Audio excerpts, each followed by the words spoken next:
Hello friends, welcome to my YouTube channel biology study. I am Meena Chaudhary. हमारा chapter चल रहा था ऑर्गेनिजम्स एंड पॉपुलेशन, जिसके हमने 4 पार्ट्स कंप्लीट कर लिए थे। लास्ट वीडियो में हमने देखा था रिस्पॉन्सेस टू एबायोटिक फैक्टर्स, ठीक है। एंड आज हम पढ़ने वाले हैं एडेप्टेशंस। तो सबसे पहले देखते हैं कि एडेप्टेशंस का मतलब क्या है। एडेप्टेशन होता है अपने आप को एडजस्ट कर लेना, ठीक है। किसी भी कंडीशन में, जो भी कोई इन्वायरमेंटल कंडीशंस हैं, कोई भी हार्श कंडीशन है या फिर एक्सट्रीम कंडीशंस हैं, उनमें अपने आप को एडजस्ट करना, उसको बोलते हैं हम एडजस्टमेंट।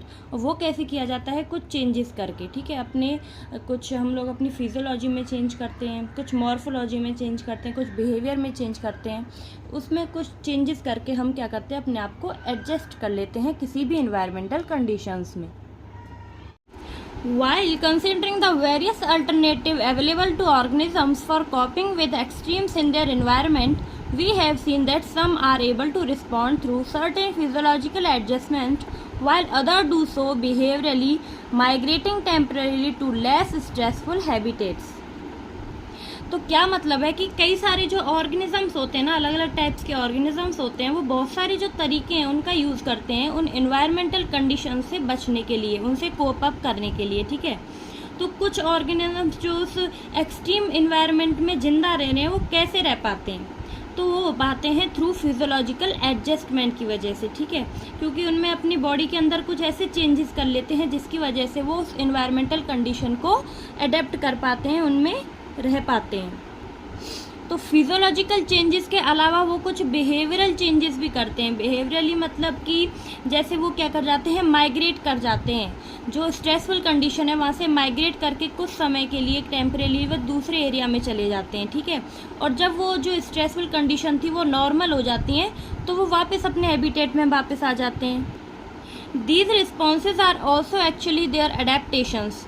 तो ये जो रिस्पॉन्स हैं, ये जैसे बिहेवियरली और फिजियोलॉजिकली जो अपना रिस्पॉन्स दे रहे हैं, ये क्या है? एक्चुअली में एडेप्टेशन, ठीक है। अपने आप को वो अडेप्ट कर रहे हैं उस एनवायरनमेंट में। So we can say that adaptation is any attribute of the organism, morphological, physiological, behavioural, that enables the organism to survive and reproduce in its habitat. तो एट्रीब्यूट का क्या मतलब है? जैसे क्वालिटी होती है एडेप्टेशन की, तो एडेप्टेशन की क्वालिटी होती है ऑर्गेनिजम्स के अंदर मॉर्फोलॉजिकली। मॉर्फोलॉजिकल की क्या मतलब है? कि जो बाहरी सरफेस है, यानी कि आउटर जो सरफेस है, उनमें कुछ चेंजेस करके उसको बोलते हैं मॉर्फोलॉजिकल। फिजियोलॉजिकल जैसे कि अपनी बॉडी के अंदर कुछ चेंजेस कर लेते हैं, उसको बोलते हैं फिजियोलॉजिकल। एंड बिहेवियरल चेंजेस जैसे कि क्या करते हैं? वो माइग्रेट कर जाते हैं स्ट्रेसफुल कंडीशन से, उसको हम लोग बोलते हैं अपने बिहेवियर में कुछ चेंजेस कर लेते हैं। तो ऐसे जो ऑर्गेनिजम्स हैं वो अपने आप को अडेप्ट कर लेते हैं उस एनवायरनमेंट में, सर्वाइव कर पाते हैं और फिर रिप्रोड्यूस भी कर पाते हैं। Many adaptations have evolved over a long evolutionary time and are genetically fixed. तो क्या हुआ था कि जो इवोल्यूशनरी टाइम था, जब इवोल्यूशन होता है, जैसे कि हम जानते हैं इवोल्यूशन बाय चांस नहीं होता, अचानक से नहीं होता, वो बहुत टाइम लगाता है, ठीक है। बहुत सालों में जो इवोल्यूशन है वो हो पाता है, ठीक है। तो अब जो एडेप्टेशन है ना, वो डेवलप हुई थी इवोल्यूशन के टाइम से। वो कैसे है? जेनेटिकली फिक्स्ड हो जाती है फिर, यानी कि जैसे कोई डीएनए में चेंजेस हो रहा है, डीएनए की कोई जो प्रॉपर्टी है उसमें कोई चेंज आ रहा है, तो अब क्या होगा? इवोल्यूशन के बाद वो जेनेटिकली फिक्स्ड हो जाता है, वो क्वालिटी या फिर वो करेक्टर, जो भी चेंजेस हुए हैं ना, वो क्या हो जाते हैं? फिर फिक्स हो जाते हैं। वो फिर आगे हर जो जनरेशन है उनमें पास आउट होते हैं, ठीक है। In the absence of an external source of water, the kangaroo rat in a North American desert is capable of meeting all its water requirement through its internal fat oxidation, in which water is a byproduct. तो जैसे kangaroo rat एक example है जो कि पाया जाता है northern American desserts में, ठीक है। तो जहाँ पे पानी की बहुत कमी रहती है, तो उस पानी की कमी में भी जो कंगारू रैट है ना, वो अपने आप को कैसे अडेप्ट कर पाता है? तो जो कंगारू रैट है ना, उसको क्या होता है? जो डेजर्ट है उसमें जो एक्सटर्नल सोर्स है वाटर का वो नहीं है, ठीक है। बहुत ही कम अमाउंट में वो जो वाटर है वो प्रेजेंट होता है। तो अब जो वाटर है उसकी पूर्ति करने के लिए कंगारू रैट क्या करता है? इंटरनल फैट ऑक्सीडेशन करता है, ठीक है, जिसकी वजह से जो वाटर है वो अपने अंदर ही यूज़ कर लेता है, जो ऑक्सीडेशन है उससे क्या कर लेगा, वो वाटर को एब्जॉर्व कर लेता है, फिर अपनी जो प्रोसेस हैं उनको पूरा कर पाता है।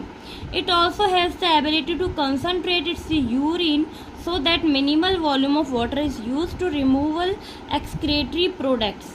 और जो दूसरा ये क्या करता है, एक और तरीका है, ये अपना जो यूरिन है ना उसमें यूरिक एसिड की फॉर्म में एक्सक्रेट करता है, ठीक है। नॉर्मली तो जो ये क्या करते हैं, जो हमारा यूरिया है यूरिया की फॉर्म में करते हैं, जो एक्सक्रेटा होता है वो कैसा होता है, यूरिया की फॉर्म में। लेकिन जो ये कंगारू रहते हैं ये यूरिक एसिड की फॉर्म में अपना एक्सक्रेटा निकालते हैं, ठीक है, क्योंकि यूरिक एसिड को एक्सक्रेट करने में ना बहुत कम पानी खर्च होता है, ठीक है, क्योंकि वो कैसा होता है, कंसनट्रेटेड होता है। तो इसीलिए ये दूसरा जो तरीका अपनाते हैं वो क्या करते हैं, यूरिन को एक्सक्रिएट करते हैं यूरिक एसिड की फॉर्म में, तो जिससे वो पानी है वो बहुत कम अमाउंट में निकलता है, ठीक है। Many desert plants have a thick cuticle on their leaf surface and have their stomata arranged in deep pits to minimize water loss through transpiration. और प्लांट्स में ये अडेप्टेशंस कैसे होती हैं, कुछ जो डेजर्ट प्लांट हैं उनके ऊपर पाई जाती है थिक क्यूटिकल। क्यूटिकल क्या होता है, एक लेयर होती है जिसको हम लोग कवरिंग बोलते हैं, ठीक है, ये थिक होती है, जिसकी वजह से जो वाटर लॉस है ना वो बहुत कम होता है, ठीक है। तो और दूसरा जो तरीका होता है ना डेजर्ट प्लांट में, वो क्या करते हैं, इसमें जो स्टोमेटा होते हैं ना वो अरेंज होते हैं डीप पिट्स में, ठीक है, वो अंदर की साइड धंसा हुआ होता है, जिससे क्या होता है, जो वाटर लॉस होता है ना वो कम होता है, ठीक है। जैसे क्या होता है, जो प्लांट्स होते हैं उनमें ट्रांसपिरेशन होता है, जो वाटर है वो वेपर बन के निकल जाता है ना, तो उसको बोलते हैं ट्रांसपिरेशन, ठीक है। तो अब जो स्टोमेटा हैं वो इसीलिए काम आते हैं ना, उनसे वाटर लॉस होता है, लेकिन जो डेजर्ट प्लांट्स होते हैं उनमें ये स्टोमेटा अरेंज होते हैं डीप पिट्स में, ठीक है, वो अंदर की साइड, तो इसीलिए जो वाटर लॉस है वो कम होता है। And they also have a special photosynthetic pathway CAM that enable their stomata to remain close during day time. और दूसरा इनमें क्या पाया जाता है, जो फोटोसिंथेसिस करने के लिए एक पाथवे पाया जाता है जिसको हम बोलते हैं कैम पाथवे। कैम की फुल फॉर्म होती है क्रेसुलेशन एसिड मेटाबॉलिक पाथवे, ठीक है, जो कि क्या होता है, एक स्पेशल पाथवे होता है जो फोटोसिंथेसिस में हेल्प करता है डेजर्ट प्लांट की। इसमें क्या होता है कि जो स्टोमेटा होते हैं ना वो डे टाइम में क्लोज हो जाते हैं, जिससे ट्रांसपिरेशन नहीं हो पाता, इससे वाटर लॉस नहीं होता है। Some desert plants like Opuntia have no leaves. They are reduced to spines and the photosynthetic function is taken over by a flattened stem. तो ओपनशिया क्या है, कैक्टस को बोलते हैं, ठीक है, जो कि कहाँ पे पाया जाता है, डेजर्ट्स में। तो इसमें क्या होती है, लीव्स नहीं होती, उसमें क्या होता है, ये होती है स्टेम। तो स्टेम के ऊपर से ये थॉर्न्स होते हैं, ठीक है, स्पाइंस होते हैं, कांटे, तो लीव्स नहीं होती, इसलिए यहाँ पे जो ट्रांसपिरेशन होता है इनकी वाटर का लॉस नहीं हो पाता। जब लीफ ही नहीं होंगी तो वाटर लॉस कैसे होगा, ठीक है। तो इसीलिए ये अपना जो वाटर है वो ऐसे बचा लेते हैं। और जो ये स्पाइंस होते हैं ना, थॉर्न्स, ये ही क्या करते हैं, फोटोसिंथेटिक फंक्शन करते हैं ओपनशिया के अंदर। Mammals from colder climate generally have shorter ears and limbs to minimise heat loss. और जो मैमल्स जो कोल्डर एरियाज़ में पाए जाते हैं, ठीक है, ठंडे इलाकों में पाए जाते हैं, उनमें क्या होता है, उनके ईयर्स होते हैं ना वो छोटे छोटे होते हैं, लिम्स भी क्या होते हैं, छोटे होते हैं, जिसकी वजह से हीट लॉस क्या होता है, कम होता है, ठीक है। This is called the एलेंस rule. तो इसी को बोलते हैं एलेंस रूल, कि जो मैमल्स होते हैं ना वो कोल्डर क्लाइमेट्स में जो पाए जाते हैं उनके जो ईयर्स एंड लिम्स होते हैं वो शॉर्टर्स होते हैं, ठीक है, जो कि क्या करते हैं, हीट लॉस को मिनिमाइज करते हैं, कम कर देते हैं। In the polar seas, aquatic mammals like seals have a thick layer of fat blubber below their skin that act as an insulator and reduce the loss of body heat. तो seal क्या है, एक aquatic animal है, ठीक है, aquatic mammals है, जिसके जो स्किन है उसके नीचे पाया जाता है ब्लबर। तो जो ब्लबर है वो क्या होता है, एक थिक जो टिश्यू लेयर है वो पाई जाती है स्किन के नीचे, उसको हम लोग बोलते हैं ब्लबर, ठीक है। जो कैसी होती है, फैट की बनी हुई होती है, जिससे जो कि वर्क करती है एक इंसुलेटर की तरह, जिसमें इंसुलेटर क्या होता है, जिससे जो हीट लॉस है वो नहीं हो पाता। तो जो हमारी बॉडी की हीट है ना वो लूज़ नहीं हो पाती, क्योंकि जो उसकी स्किन है ना उसके नीचे पाई जाती है फैटी टिश्यू लेयर, ठीक है, जो कि हीट लॉस नहीं होने देती है। Some organisms possess adaptation that are physiological which allow them to respond quickly to a stressful situation. तो कुछ जो ऑर्गेनिजम्स हैं उनमें जो एडेप्टेशन है वो कैसे शो करते हैं, फिजियोलॉजिकल तरीके से, ठीक है, क्योंकि वो अपनी जो बॉडी है उसमें कुछ चेंजेस करके क्विकली रिस्पॉन्ड करते हैं स्ट्रेसफुल सिचुएशन में। इनकी जो भी अनफेवरेबल इन्वायरमेंट है उसके अगेंस्ट वो क्या कर लेते हैं, कुछ फिजियोलॉजिकल बॉडी में चेंजेस कर लेते हैं, जिसकी वजह से वो उस इन्वायरमेंट को अडेप्ट कर सकते हैं। If you had ever been to any high altitude places Rohtang Pass near Manali and Leh, you must have experienced what is called altitude sickness। तो ये आपने एक्सपीरियंस किया होगा कि जो हाई एल्टीट्यूड प्लेसेस होती हैं, जैसे आप गए हो कभी रोहतांग पास जो कि मनाली के पास होता है, ठीक है, वहाँ पे क्या होता है, वो हाई एल्टीट्यूड में प्रेजेंट होता है। वो कैसा है, हिल्स एरिया है, वहाँ पे जो पहाड़ी है ना, पहाड़ियों के ऊपर मतलब हाइटेड होती है बहुत, 3500 मीटर से भी ऊपर जो हाइट है वो पाई जाती है। तो इस हाइट में क्या हो जाता है, जो ऑक्सीजन है ना उसकी कमी हो जाती है, ठीक है, तो जिसकी वजह से क्या होगा, हमें सिकनेस होने लगती है। तो वही जो हमारी कुछ बॉडी में चेंजेस होते हैं, क्योंकि हम लोग कहाँ हाई एल्टीट्यूड में चले जाते हैं, तो जिससे ऑक्सीजन की कमी हो जाती है। ऑक्सीजन की कमी होने की वजह से हमें कुछ एल्टीट्यूड सिकनेसेस का सामना करना पड़ता है। It's symptoms include nausea, fatigue and heart palpitation. तो ये जो एल्टीट्यूड सिकनेस है वो कौन कौन सी होती हैं, जैसे हमें सिम्टम्स देखने को मिलते हैं, नोजिया, नोजिया मीन्स वॉमिटिंग, ठीक है, फैटिक थकान होती है, एंड हार्ट पल्पिटेशन का क्या मतलब है कि जो हार्ट बीट है वो बहुत फास्ट हो जाती है, टू फास्ट हार्ट बीटिंग, ठीक है। तो ये कुछ सिम्टम्स हैं जो हमें देखने के लिए मिलते हैं हाई एल्टीट्यूड सिकनेस, जो हाई एल्टीट्यूड प्लेसेस है वहाँ पे। This is because in the low atmospheric pressure of high altitudes. ये किस वजह से होता है, क्योंकि जो हाई एल्टीट्यूड है यानी कि जो पहाड़ी इलाके होते हैं ना, वहाँ पे जो एटमॉस्फेरिक प्रेशर होता है वो कम हो जाता है, and the body does not get enough oxygen, और जो हमारी बॉडी है उसको इनफ अमाउंट में जो ऑक्सीजन है वो नहीं मिल पाती, ठीक है, क्योंकि ऑक्सीजन कमी हो जाती है वहाँ पे। But gradually you get acclimatized and stop experiencing altitude sickness. How did your body solves this problem. तो ये जो एटीट्यूड प्रॉब्लम है इसको हमारी बॉडी कैसे सॉल्व करती है, the body compensate low oxygen availability by increasing red blood cells production, decreasing the binding affinity of haemoglobin and by increasing breathing rate.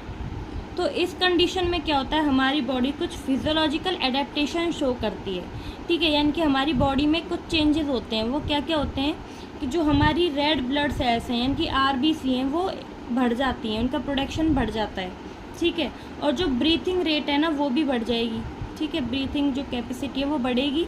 और क्या होगा, जो एफिनिटी है, बाइंडिंग एफिनिटी है हीमोग्लोबिन की, जो नियर बाई ऑक्सीजन है वो कैसी हो जाती है, कम हो जाती है, ठीक है। Many tribes live in the high altitude of Himalayas find out if they normally have a higher red blood cell count or total hemoglobin that people living in the plains। तो इसमें ये फाइंड आउट करने के लिए बोला है कि बहुत सी जो जनजातियाँ हैं ना वो हाई एल्टीट्यूड प्लेसेस पे रहती हैं, जैसे Himalaya. In most animals, the metabolic reactions and hence all the physiological functions proceed optimally in a narrow temperature range. In human, it is 37 degrees Celsius। तो ज़्यादातर जो एनिमल्स हैं उनमें जो मेटाबॉलिक रिएक्शंस होती हैं ना, वो जो ऑल फिजियोलॉजिकल फंक्शंस होते हैं जो हमारी बॉडी के अंदर, वो एक नैरो रेंज ऑफ टेम्परेचर में होते हैं, जो कि ह्यूमन बींग्स के अंदर होता है 37 डिग्री सेल्सियस। इसी के ऊपर जो हमारी मेटाबॉलिक रिएक्शंस हैं वो वर्क करती हैं। But there are microbes, archaebacteria that flourish in hot springs and deep sea hypothermal vents where temperatures far exceed 100 degree Celsius. How it is possible. तो अब कुछ ऐसे ऑर्गेनिजम्स होते हैं जैसे कि माइक्रोब्स, आर्कीबैक्टीरिया है, वो क्या होता है, हॉट स्प्रिंग और डीप सी हाइपोथर्मल जो वेंट्स होते हैं ना उनमें पाया जाता है, जहाँ का temperature more than 100 degree Celsius होता है। लेकिन वो कैसे पॉसिबल है कि इतने जो टेम्परेचर है उस पर भी कोई बैक्टीरिया जिंदा रह पा रहा है। तो वो कैसे हो पाता है, क्योंकि जो ये माइक्रोब्स होते हैं ना, इनकी जो सेल मेम्ब्रेन होती है उस सेल मेम्ब्रेन में high level of saturation fatty acids पाई जाती हैं, ठीक है, जो कि ज़्यादा अमाउंट में होती हैं, ठीक है, जिससे जो हाई टेम्परेचर है ना वो उसको भी आसानी से झेल लेते हैं, ठीक है। किसकी वजह से, जो सैचुरेटेड फैटी एसिड्स है वो ज़्यादा अमाउंट में प्रेजेंट है, जिसकी वजह से ये क्या करते हैं, इस टेम्परेचर को ईजिली झेल पाते हैं। Many fish thrive in Antarctic waters, there are temperature is always below zero. How do they manage to prevent their body fluids from freezing. अब अब क्या एक अदर एग्जांपल है अंटार्कटिक वाटर्स का, जहाँ पे कि टेम्परेचर बहुत ठंडा होता है, यानी कि 0 से भी कम होता है। तो वहाँ पे जो फिशेस सर्वाइव कर रही हैं वो कैसे करती हैं, मतलब वो फ्रीज़ नहीं होती क्या? क्योंकि इतने जो टेम्परेचर, कम टेम्परेचर है उस पर तो जो बॉडी है वो फ्रीज़ हो जानी चाहिए, लेकिन जो फिशेस हैं वो ज़िंदा रह रही हैं। वो किस वजह से रह रही हैं? क्योंकि उनमें पाया जाता है क्या, एंटी फ्रीज़ प्रोटीन। ठीक है, जो एंटी फ्रीज़ प्रोटीन है वो ज़्यादा अमाउंट में पाया जाता है, जिसकी वजह से जो ये फिशेस हैं वो वहाँ पे इजीली सर्वाइव कर पाती हैं। A large variety of marine invertebrates and fish live at a great depth in the ocean, where the pressure could be more than 100 times the normal atmospheric pressure that we experienced. तो इसका क्या कारण है कि जो species deep oceans में रहती हैं वहाँ पे तो प्रेशर बहुत ज़्यादा रहता है। जैसे ये वाटर लेवल है, ठीक है, तो डीप ओशन में यहाँ जो फिश रहती है उनका जो वाटर होता है, वाटर से प्रेशर ज़्यादा पड़ता है, लेकिन फिर भी वो आप सर्वाइव कर रही हैं। वो किस वजह से? क्योंकि जो ये एनिमल्स, जो फिशेस नीचे पाई जा रही है ना, इनकी स्कर्स के बीच में गैप्स पाया जाता है। तो वो जो गैप्स है ना, उसकी वजह से क्या होता है, ये जो प्रेशर होता है वो न्यूट्रलाइज होता है, नॉर्मल हो जाता है। ठीक है, जिसकी वजह से वो वहाँ पे इजीली सर्वाइव कर पाते हैं। Organisms living in such extreme environment show a fascinating array of biochemical adaptation. तो ये जो ऑर्गेनिजम्स हैं ना वो लाइव कर रहे हैं कुछ अपने बायोकेमिकल अडेप्टेशंस में चेंजेस करके, ठीक है, अपने आप को अडेप्ट कर रहे हैं। Some organisms show behavioural responses to cope up with variation in their environment. Desert lizard lack of physiological ability that mammals have to deal with the high temperature of their habitat but manage to keep their body temperature fairly constant by behavioural means. तो अब जो कुछ organisms हैं वो क्या करते हैं, वो कैसे अडेप्ट करते हैं अपने आप को, कुछ बिहेवियरल रिस्पॉन्स करके। क्योंकि वो क्या है कि अपने फिजियोलॉजिकल रिस्पॉन्स नहीं कर पाते, क्योंकि उनकी बॉडी में कुछ चेंजेस नहीं होते हैं। ठीक है, जैसे बाहर का टेम्परेचर है वो भी अपना टेम्परेचर वैसा ही कर लेते हैं। तो वो अब इस जो स्ट्रेसफुल कंडीशंस हैं उनसे कोप अप कैसे करते हैं, कुछ बिहेवियरल रिस्पॉन्स दिखा के। जैसे कि डेजर्ट लिजार्ड है, डेजर्ट लिजार्ड में क्या होता है, फिजियोलॉजिकल एबिलिटी नहीं पाई जाती है, तो जिसकी वजह से क्या करती है, जब धूप आती है, ठीक है, तो वो जो डेजर्ट लिजार्ड है उस धूप को सेक लेती है, जिससे वो टेम्परेचर उसका बढ़ जाता है। तो फिर ऐसे ही अपना टेम्परेचर क्या कर लेती है, बढ़ा लेती है। जब सनलाइट होती है तो सनलाइट को एब्जॉर्व करती है, यानी कि धूप सेकती है, तो इसकी वजह से क्या होता है, इसका टेम्परेचर बढ़ जाता है। लेकिन जब इसको अपना टेम्परेचर कम करना होता है तो ये क्या कर देती है, जो बरोज हैं या फिर शेडेड है ना उनमें चली जाती है, यानी कि लैंड के अंदर जो शेड्स हैं, छायादार या फिर गुफा बिल हैं, उनके अंदर ये चले जाते हैं। तो फिर इनका जो टेम्परेचर है वो कैसा हो जाता है, नॉर्मल हो जाता है। तो हम इजीली समझे तो जैसे ये क्या है कि लिजार्ड है, डेजर्ट लिजार्ड, ठीक है। अब ये जो डेजर्ट लिजार्ड है ये अपना टेम्परेचर कैसे मैनेज करती है, कुछ बिहेवियरल रिस्पॉन्सेस दिखा के। बिहेवियरल रिस्पॉन्स कैसे दिखाती है, ये जो डेजर्ट लिजार्ड है जब इसका टेम्परेचर ड्रॉप हो जाएगा, यानी कि कम हो जाएगा, गिर जाएगा, तो ये क्या करेगी, सन बास्क लेगी। ठीक है, सन से क्या करेगी, फिर अपना हीट लेके ये अपना टेम्परेचर नॉर्मल करेगी। अगर इसका टेम्परेचर बढ़ जाएगा, ठीक है, राइज हो जाएगा, तो फिर ये क्या करेगी, बरोज या फिर शेडोज़ के अंदर चले जाएंगे। ठीक है, तो वहाँ पे फिर ये क्या करेंगे, अपना टेम्परेचर नॉर्मल कर लेंगे। They bask in the sun and absorb heat when their body temperature drops. ठीक है, जब ड्रॉप हो जाएगा क्या करेंगे, ये सन के अंदर अपनी हीट एब्जॉर्ब कर लेंगे सनलाइट में जाकर। And the comfort zone but move into shade when the ambient temperature start increasing. अगर उसके आसपास का टेम्परेचर बढ़ने लगेगा तो ये क्या करेंगे, फिर शेडीज़ में चले जाएंगे, यानी कि बरोज के अंदर चले जाएंगे, जिससे इसका टेम्परेचर क्या हो जाएगा, रिड्यूस नहीं हो पाएगा। Some species are capable of burrowing into the soil to hide and escape from the above ground heat. कुछ जो स्पीसीज होती हैं वो क्या करती हैं, बरोज यानी कि बिलों के अंदर चली जाती हैं या फिर सॉइल के अंदर छुप जाती हैं जाके, जिससे क्या होता है, जो ग्राउंड हीट है वो उसको अफेक्ट नहीं कर पाती। ठीक है, अगर जैसे बाहर का टेम्परेचर या फिर ग्राउंड हीट ज़्यादा हो जाती है तो वो कहाँ चली जाती है, अपनी बरोज के अंदर और सॉइल के अंदर हाइड हो जाते हैं, छिप जाते हैं। तो आज के लिए इतना ही। आई होप कि आपको मेरा पढ़ाया हुआ समझ आया होगा। अगर आपको वीडियो अच्छी लगी हो तो प्लीज़ चैनल को लाइक, शेयर एंड सब्सक्राइब करें। एंड कोई भी डाउट हो तो मुझे कमेंट बॉक्स में ज़रूर बताएं। तो हम मिलते हैं नेक्स्ट वीडियो में, जिसमें हम लोग करेंगे पॉपुलेशन स्टार्ट। ठीक है, तो हम मिलते हैं नेक्स्ट वीडियो में, तब तक के लिए bye bye, take care, thank you.